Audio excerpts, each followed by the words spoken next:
Phil, given this pop that we're seeing after hours, after a strong day for the NASDAQ and tech stocks overall, how much are you going to read into how that sets us up? Surely we got Jackson Hole at the end of the week, but for what to do portfolio adjustment-wise for the rest of the summer?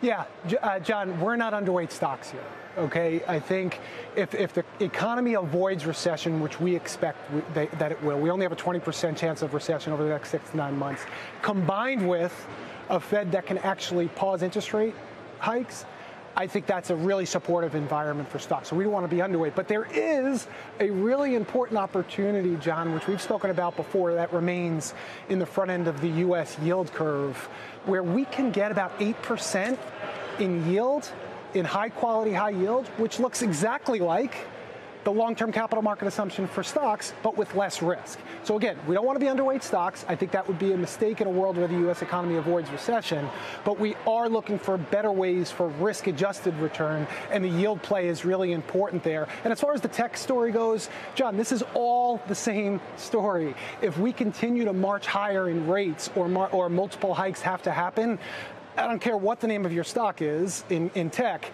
you're going to face some pressure as multiples contract and yields march higher. So it's all the same macro backdrop. And I'm telling you, the 10 o'clock story on Friday, John, is where all the action is. Well, maybe not all the action. We got a lot of action happening right now, including Snowflake's numbers starting to cross. We will bring you those as soon as we have gone through them. Matt, you were talking about Snowflake before, and speaking of a stock where there's been some chop post-earnings, the consumption model here and the kind of quick reaction that you're able to see in what enterprise demand looks like and how companies are trying to save money. That's sort of an interesting trend when you put it up against AI, where I have heard about concerns that people are stockpiling chips. It's really hard in some cases to tell what the real demand on the ground is, and it's really easy in some others, right? Well, you're exactly right, because it goes chips and then data and then models and then apps. And Snowflake is in the data management, and they traditionally have been a data warehouse and not an AI data modeling, business either. So on the one hand, they've got this headwind where consumption has slowed down. Some of their big enterprise customers are saying, we've got to optimize our spend with Snowflake.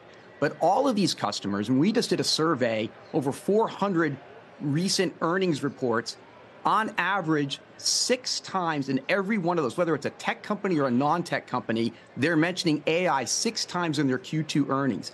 Everybody's talking about it. It's the very early days. Clearly, NVIDIA is out ahead, but Snowflake is going to have a tailwind of a whole bunch of that business. Whether it shows up in this quarter or not, because the optimization means in a consumption model that you don't actually use, so that you therefore can't recognize the revenues as quickly as you might have otherwise thought the company was going to do so. That's a headwind. That's going to take some time to work itself out. But the AI tailwind will build quarter after quarter going forward here. I think Snowflake will be a beneficiary of that. And look at that company with only being 15% up this year compared to the NASDAQ and a lot of the other tech stocks and metrics.